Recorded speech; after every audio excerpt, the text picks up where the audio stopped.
রাজ্য সরকারি কর্মচারীদের মধ্যে ডিএ নিয়ে জোর চর্চা চলছে বর্তমানে। গত 5ই ফেব্রুয়ারি অন্তর্বর্তী বাজেটে ফের এক দফায় ডিএ বৃদ্ধির সিদ্ধান্ত নেয় রাজ্য।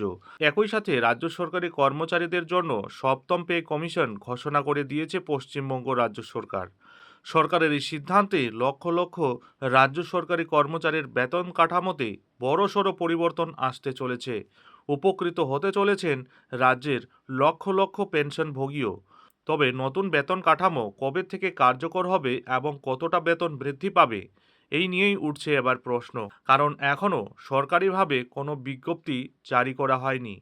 একদমই ঠিক শুনেছেন, সম্পূর্ণ বিষয়টি ডিটেলসে আলোচনা করব। তার আগে চ্যানেলে নতুন হলে চ্যানেলটিকে সাবস্ক্রাইব করে বেল আইকনটি বাজিয়ে অল নোটিফিকেশন অন করে দিন এই ধরনের গুরুত্বপূর্ণ আপডেটগুলি ঠিক সময় মতো পেতে।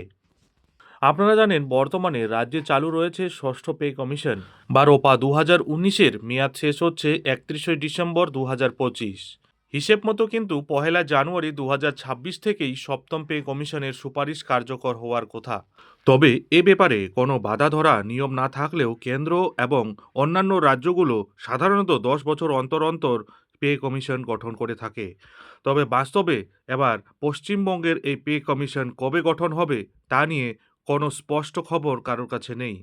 অন্যদিকে ইতিমধ্যেই সপ্তম বেতন কমিশনের ঘোষণা করতে হবে বলে দাবি তুলেছেন রাজ্য সরকারি কর্মচারীরা। আপনারা জানেন, বর্তমানে রাজ্য সরকারি কর্মচারীরা কিন্তু ষষ্ঠ বেতন পে কমিশন বা রোপা 2019-এর অধীনে বেতন পাচ্ছেন। যে কোনো পে কমিশনের ক্ষেত্রে সবচেয়ে উল্লেখযোগ্য দিকটি হল ফিটমেন্ট ফ্যাক্টর।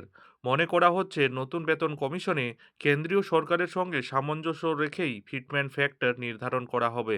বিশেষজ্ঞদের ধারণা, বর্তমানে কেন্দ্রীয় হারে বেতন কাঠামোর কথা মাথায় রেখে 2.91 থেকে 3.15 পর্যন্ত ফিটমেন্ট ফ্যাক্টর বিবেচনা করতে পারে পশ্চিমবঙ্গ রাজ্য সরকার।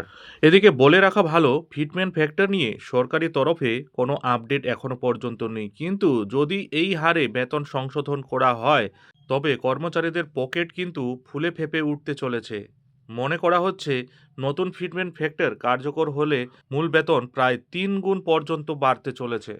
বর্তমানে বেসিক পে 18,000 টাকা হলে 2.91 গুণ ফিটমেন্ট ফ্যাক্টরে নতুন বেসিক পে পৌঁছে যেতে পারে 52,380 টাকায়।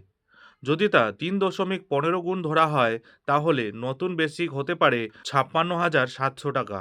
এখানে জানিয়ে রাখি, মূল বেতনের সাথে বাড়ি ভাড়া ভাতা এবং মহার্ঘ ভাতা অর্থাৎ ডিএর পরিমাণও কিন্তু লাফিয়ে বাড়তে চলেছে।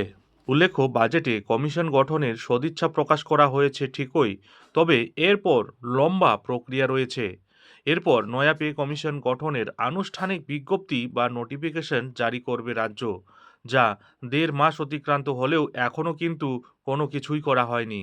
এরপর ঘোষণা করা হবে কমিশনের চেয়ারম্যান এবং অন্যান্য সদস্যদের নাম। সেই কমিটির নির্দিষ্ট সময়সীমার মধ্যে তাদের সুপারিশ বা রিপোর্ট অর্থ দপ্তরে পেশ করবে। এরপর অর্থ দপ্তর সবুজ সংকেত দিলে পরই নতুন বেতন কাঠামো বলবৎ হবে সরকারি কর্মচারীদের জন্য। অর্থাৎ এখনও বেশ কিছুটা সময় অপেক্ষা করতে হবে রাজ্য সরকারি কর্মচারীদের। সরকারি কর্মচারীদের মধ্যে অনেকেই আবার বলছেন শুধুমাত্র ভোটের আগে আই ওয়াশ করতেই নয়া পে কমিশনের ঘোষণা করা হয়েছে। বছরের পর বছর ধরে বকেয়া ডিএ এবং নতুন পে কমিশনের দাবিতে আন্দোলনরত কর্মচারীরা এবার দ্রুত নিষ্পত্তির অপেক্ষায় রয়েছেন। তারা দীর্ঘমেয়াদী আর্থিক উন্নতির প্রত্যাশাও করছেন। এ ব্যাপারে পর্যবেক্ষক মহল মনে করছে, ভোটের মুখে এই প্রতিশ্রুতিগুলো রাজ্য সরকারি কর্মচারীদের বড় অংশের ভোট ব্যাংকে প্রভাব ফেলার জন্য অত্যন্ত তাৎপর্যপূর্ণ। এখন দেখার বিষয় হলো, রাজ্য সরকারের এই প্রতিশ্রুতিতে রাজ্য সরকারি কর্মচারীদের মন আদৌ জয় করা সম্ভব হবে। বর্তমান পরিস্থিতি ও মহার্ঘ ভাতা বাজেটে সপ্তম বেতন কমিশনের পাশাপাশি আরও 4% মহার্ঘ ভাতা বৃদ্ধির ঘোষণা করা হয়েছে, যার ফলে রাজ্যের ডিএর পরিমাণ 18% থেকে বেড়ে 22%-এ দাঁড়িয়েছে। তবে কেন্দ্রীয় সরকারের কর্মচারীদের সাথে ডিএর ফারাক এখনও প্রায় 40% রয়ে গেছে, যে কারণে পশ্চিমবঙ্গের লক্ষ লক্ষ রাজ্য সরকারি কর্মচারী এবং পেনশনভোগীরা মারাত্মকভাবে হতাশা এবং ক্ষোভে ফুঁসছেন। সামনেই বাংলায় 2026-এর বিধানসভা নির্বাচন। কর্মচারীদের মধ্যে উদ্বেগ রয়েছে ভোটের নির্ঘণ্ট ঘোষণা হয়ে যাওয়ার ফলে আদর্শ নির্বাচনী আচরণবিধির কারণে কমিশন গঠনের প্রক্রিয়া বিলম্বিতও হতে পারে।